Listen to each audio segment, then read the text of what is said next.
कैसे हैं आप। तो चलिए आज हम आपको चौथा चैप्टर लेके आए हैं और ये चौथे चैप्टर का नाम है प्रिज्म। बहुत ही इंटरेस्टिंग वीडियो है, ये बहुत मज़ेदार वीडियो बनने वाली है क्योंकि इसमें ये जो प्रिज्म चैप्टर है ये बहुत इंपॉर्टेंट है और बहुत छोटा सा चैप्टर है। इसमें एक डेरिवेशन है, बाकी छोटी छोटी कुछ डेफिनेशन है, कुछ आपके फॉर्मूले हैं। तो ये जो है हमने पहले 3 चैप्टर आपको करा दिए, उसके वीडियो सारे अपने यूट्यूब चैनल पर पड़े हुए हैं। तो आप जो है उसमें जाके आप उसको देख सकते हैं। तो ये जो है प्रिज्म वाला आज हम आपको चैप्टर कराएंगे, उसके डेरिवेशन पूरा विद न्यूमेरिकल। तो चलिए शुरू करते हैं। तो सारे बच्चे अपना पेन और कॉपी लेकर बैठिए और हमारे साथ साथ नोट्स बनाइए, बहुत बढ़िया तरह से ये होगा। तो चलिए शुरू करते हैं। तो सबसे पहले बात आती है कि प्रिज्म क्या होता है। प्रिज्म क्या होता है मैं आपको बता दूं, आपने कभी झोपड़ी देखी है ऐसे करके? तो वो झोपड़ी की जो शेप होती है वो बिल्कुल प्रिज्म की शेप होती है। तो प्रिज्म क्या होता है कि दो जो पृष्ठ होते हैं वो किसी कोण पर झुके ऐसे हों।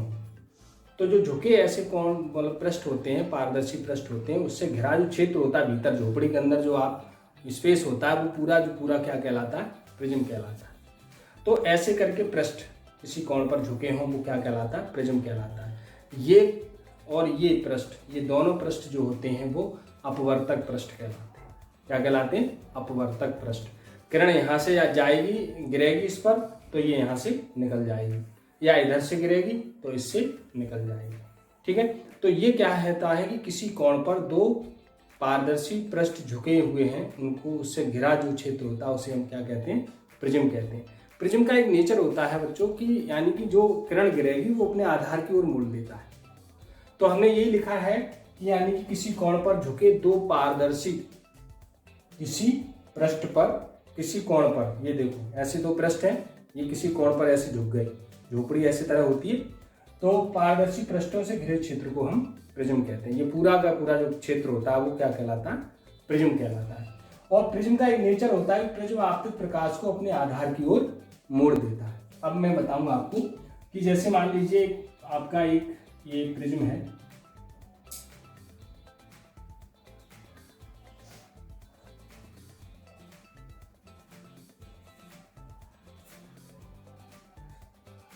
ऐसे करके इसको मिला दो, इसको मिला दो और इसको मिला दो।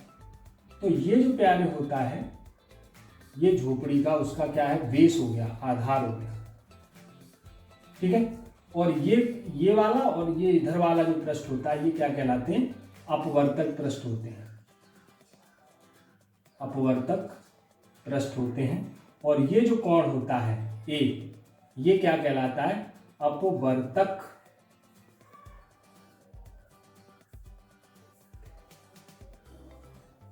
कोण या प्रिज्म कोण। इसका बड़ा योगदान होगा, इसका आप ध्यान रखेंगे। प्रिज्म कोण या अपवर्तक कोण, ये ऊपर वाला कोण होता है और उसे ए से ही व्यक्त किया जाता है। कैपिटल ए से प्रिज्म कोण होता है और इसी से इसको व्यक्त करते हैं। तो ये अपवर्तक पृष्ठ होता है, ये इस तरह करके प्रिज्म होता है। लेकिन अपनी सुविधा के लिए हम अपने जब मतलब डेरिवेशन करेंगे या कुछ भी करेंगे तो उसके लिए एक त्रिभुज की तरह से लेते हैं। ये प्रिज्म की शेप बनाई जाती है ABC। ठीक है बच्चों। तो इसमें ये कोण प्रिज्म कोण होता है।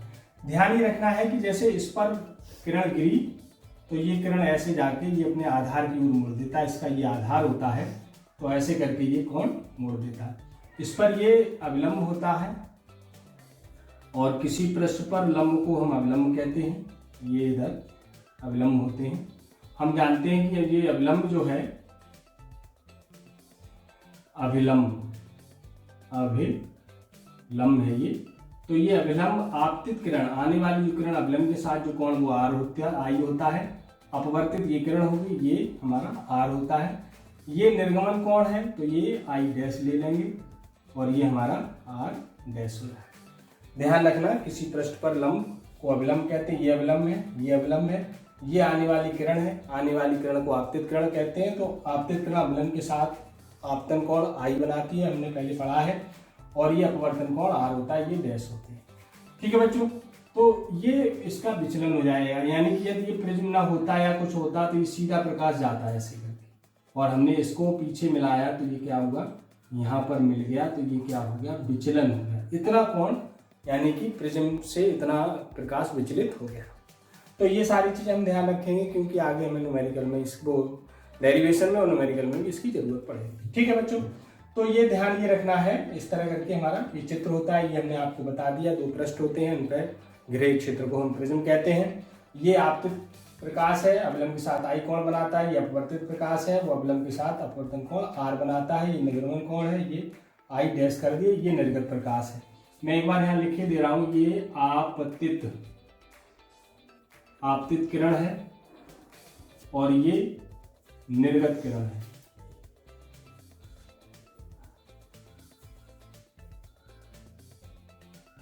ठीक है, ये अपवर्तित किरण होती है, दूसरे माध्यम में चलेगी। तो और दूसरा एक और ध्यान रखना, ये हवा है, ये हमारा कांच का प्रिज्म होता है।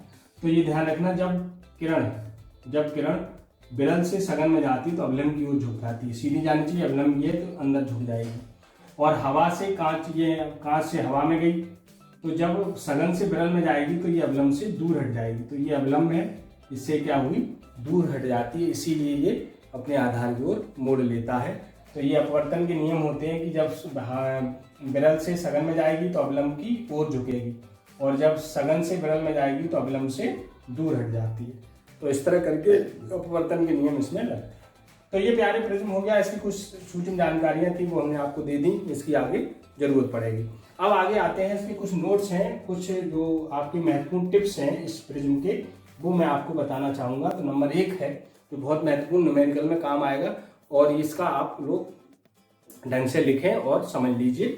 तो मैं आपको बता दूं, पहला ये है कि जैसे मान लीजिए हमारा एक कोई प्रिज्म है, मान लो ये, ठीक है बच्चों, ये प्रिज्म है, इस पर क्या है, ये लंबवत गिरती है। इस पर किरण कितने पे गिर रही है, लंब।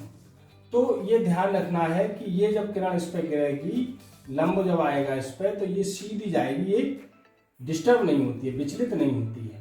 कैसी नहीं होती है, विचलित नहीं होगी, ये सीधी जाएगी। जब कोई किरण प्रिज्म के पृष्ठ पर लंबवत आपतित होती है, 90 अंश पर गिरती है जाके, तो वो बिना विचलित हुए दूसरे पृष्ठ पर टकराएगी जाके। दूसरे पृष्ठ पर क्या करेगी, यहाँ पर टकराएगी। तो ये हम यहाँ पर लंब डालेंगे ऐसे करके, ये पृष्ठ पर लंब। तो ये जो कोण होता है, ये हमारा जब यहाँ टकराएगी तो ध्यान ये रखना है कि जब 90 अंश पर टकराएगी तो अंदर जाके कोई विचलन नहीं होगा। जैसे यहाँ विचलन हो गई, लेकिन ये किरण यहाँ से यहाँ तक क्या सीधी बिना विचलित हुए दूसरे से टकराएगी और दूसरे से टकरा कर ये पार नहीं होगी, इधर निकल जाएगी। ऐसे करके ये आई और ऐसे करके ये इधर निकलेगी। ठीक है, तो ध्यान ये रखना है कि यहाँ पर ये क्रांतिक कोण की डेफिनेशन फॉलो करती है, पूर्ण आंतरिक परावर्तनीय घटना होती है। तो ये जो है क्रांतिक कोण होगा, ये क्या है, C, और ये हमारा क्या होता है, प्रिज्म कोण ABC। तो ये जो है PQR डाल दो, नहीं CC जैसे मिल जाएंगे, PQR। तो ये C और ये हमारा प्रिज्म कोण A होता है। तो ये ध्यान ये रखना है कि यदि इस पर लंबवत गिरती है तो ये इसमें कोई विचलन नहीं होगा, दूसरे पृष्ठ पर टकराएगी जाके, और दूसरे पृष्ठ से टकराने के बाद ये मत ध्यान रखना पार नहीं निकलेगी, ये क्या होगी, उसी के स्पर्श करती हुई नीचे चली जाएगी। ठीक है, तो ऐसे करके निकलेगी। ध्यान ये रखना, ये क्रांतिक कोण होगा, क्रांतिक कोण, क्योंकि प्यारे आपको ध्यान हो, ये हवा है, विरल माध्यम है, ये कांच है, सघन माध्यम है। तो सघन माध्यम में क्रांतिक कोण की परिभाषा आपने पढ़ी होगी कि सघन माध्यम में बना हुआ है आपतन कोण, जिसके लिए विरल माध्यम में अपवर्तन कोण कितने अंश का हो जाए, 90 अंश का हो जाए। तो ये जो है क्या होता है, क्रांतिक कोण होगा। तो ये ध्यान ये रखना है कि ये जो है लंबवत है तो कोई वो नहीं होगा, विचलन नहीं होगा, टकराएगी, टकराने के बाद ये इसी को स्पर्श करती हुई ऐसे निकल जाएगी। ध्यान ये रखना, पार नहीं होगी, प्रिज्म से बाहर नहीं जाएगी, उसी माध्यम में वापस लौट जाती है। तो ये क्रांतिक कोण अपवर्तन कोण के बराबर होगा। यहाँ पर एक और ध्यान रखना है कि क्रांतिक कोण ही क्या होगा, अपवर्तन कोण क्रांतिक कोण के बराबर होगा। ये दोनों कोण आपस में बराबर होंगे। वैसे भी समझ लो आप, जैसे मान लो ये यहाँ 90 हो गया, ये 90 होगा कि नहीं। अब मान लो ये हमारा 30 है, तो ये भी हमारा ये 30 हो गया, वो ये हो गया हमारा 60। तो जब ये 60 है क्योंकि तीनों कोणों का योग 180 होता है, तो 90 ये 30 60 हो गया, तो ये कितना हो गया 30 ही तो रहेगा, क्योंकि ये पूरा 90 है, क्योंकि लंब है तो 90 90 है, तो ये 60 है, तो ये क्या हो जाएगा 30 हो जाएगा, इसलिए ये कोण इसके बराबर हो जाता है। ठीक है, तो ध्यान ये रखना है, हम आपको लिख के बता देंगे। ये हमारा पहला नोट्स है। दूसरा मैं आपको बताऊं सेकंड नोट्स। सेकंड में ये है कि हम यदि प्रिज्म के एक पृष्ठ पर पॉलिश कर दें, मान लीजिए इस पर हमने ये पॉलिश कर दी, ये एक दर्पण हो गया एक जो है। अब इस पर क्या होता है कि वो ये कहे कि इससे टकराने के बाद उसी माध्यम में वापस लौट जाती, ध्यान रखना उसी माध्यम में वापस तब जाएगी जैसे ये किरण आई, ठीक है, और इस पर जो है सीधी जो है टकराएगी, तो ये तभी टकराएगी प्यारे जब क्या होगा, ये वापस तब आएगी जब ये 90 अंश पे जैसे गई और वहीं से लौट के तब आएगी जब ये इस पर 90 अंश पर टकराए। कभी कभी पूछा जाता है कि यदि वो किस एंगल पे या किस आपतन कोण पर देखें जिससे जो पॉलिश है उससे टकराने के बाद उसी मार्ग में वापस लौट आए, तो ये कब है जब 90 अंश पर टकराएगी तभी है, और ये आपतन कोण आपका आई होता ही है। तो इस तरह करके ये जो है इधर आपका ये लंब होगा, तो ये हमारा पी क्यू आर। ध्यान ये रखना है इसमें कि जब पॉलिश वाले पृष्ठ से टकराकर उसी माध्यम में वापस तब आएगी जब ये किरण इस पर 90 अंश पर टकराए।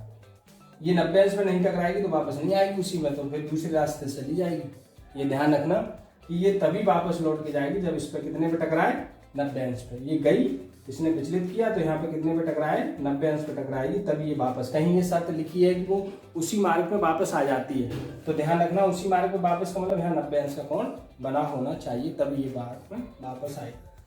ठीक है बच्चों, तो ये वापस लौट गई। तो यहाँ पर क्या होगा कि प्यारे जो है ये तो हमारा आर हो गया और ये हमारा ए होता है। इस कंडीशन में ध्यान रखिए ए बराबर तो हमारा होगा आर, और हमारा जो यहाँ पर जो बनता है आर डैश वो होगा हमारा 0। यहाँ कोई कोण नहीं बनेगा क्योंकि उसी मार्ग में वापस लौट गई, अविलंब के साथ 0 अंश का कोण वहीं पर बना दिया, क्योंकि हम 90 अंश पर यहाँ इस पर लंब डालेंगे तो वहीं पर समांतर हो जाएगी, 0 अंश का कोण बनेगा। ठीक है बच्चों, तो ये जो है कुछ नोट्स हैं, 2-3 हैं और हैं, तो इसे आप पहले बना लीजिए, चित्र बना लीजिए, फिर मैं आपको बताते हूँ। ठीक है बच्चों, तो ये जो है हमने कुछ नोट्स आपको बताए, वो आपको मैं आपको बता दूं, एक बार फिर समझा रहा हूँ आपको कि हमने लिख दिया है कि प्रिज्म पर किरण लंबवत आपतित हो तो वह बिना विचलित हुए दूसरे पृष्ठ से टकराएगी तथा बाहर नहीं निकलेगी, वह दूसरे पृष्ठ को स्पर्श करके जाएगी। ये दूसरे पृष्ठ को स्पर्श करके जाएगी, यह दूसरे पृष्ठ का आपतन कोण क्रांतिक कोण के बराबर होगा।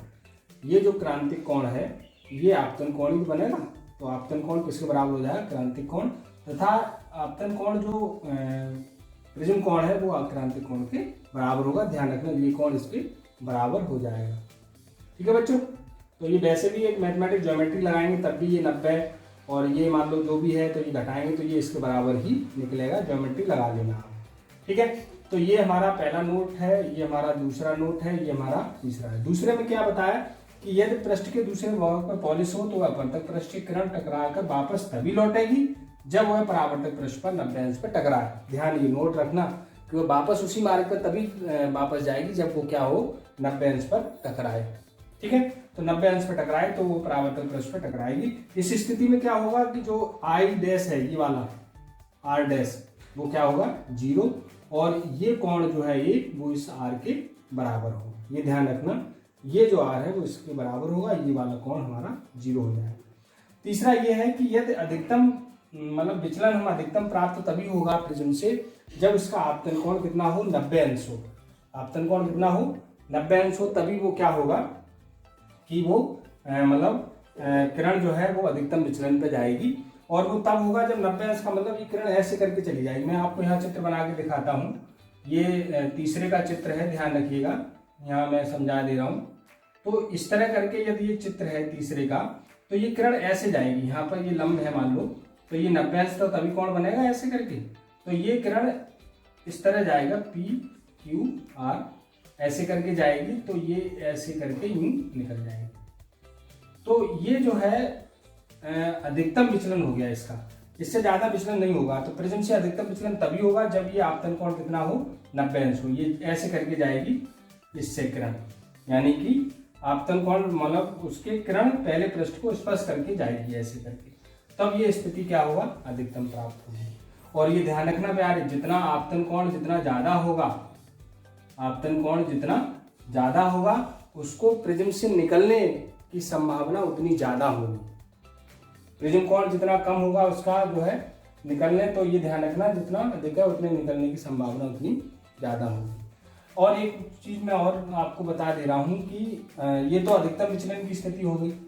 स्थिति के लिए ध्यान रखना आपतन कोण 90 अंश का होना चाहिए, यानी किरण 90 अंश पर जाए अर्थात वो इसी स्पर्श करती हुई देखा जाए तो प्रिज्म से प्रकाश अधिकतम प्राप्त मतलब विचलन अधिकतम होगा। अब बात ये आती है कि न्यूनतम विचलन कब होगा। तो अब मैं आपको एक बात बता दें, न्यूनतम विचलन तब होगा जब ये निर्गत कोण आपतन कोण के बराबर हो जाए।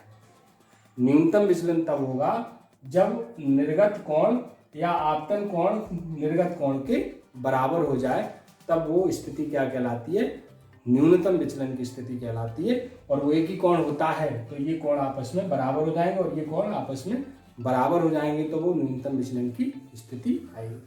ध्यान रखना, इसको लिख लेना कि चौथे में यानी न्यूनतम विचलन की स्थिति में I बराबर I डैश और R बराबर R डैश हो जाएगा।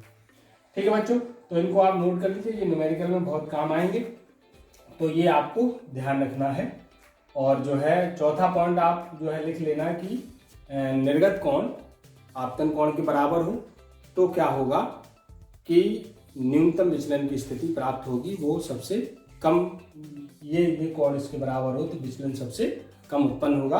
और ये कोण जितना ज्यादा होगा उतना ही विचलन कोण ज्यादा प्राप्त होगा। ठीक है बच्चों, तो ये वीडियो आपको कैसी लगी आप जरूर कमेंट करके बताएं, और आपको अच्छी लगी हो तो उसको प्लीज़ शेयर, सब्सक्राइब और लाइक कीजिए, जिससे कि हमें आगे और अच्छी अच्छी वीडियो आपको बना के देने में खुशी मिले, अच्छा लगे। ठीक है बच्चों, तो इस यूनिट में ये प्रिज्म का फर्स्ट भाग है, ध्यान रखिएगा। इसके आगे आप सेकंड भाग देखेंगे। वीडियो पूरा देखा करें तब आपको ज़्यादा क्लियर होगा। कुछ बच्चे क्या करते, थोड़ा देखा उन्होंने कहा, जब तक आप पूरा नहीं देखेंगे तो आपको बहुत सी चीज़ें जो है उसमें क्या होगा, चैन नहीं बन पाती है।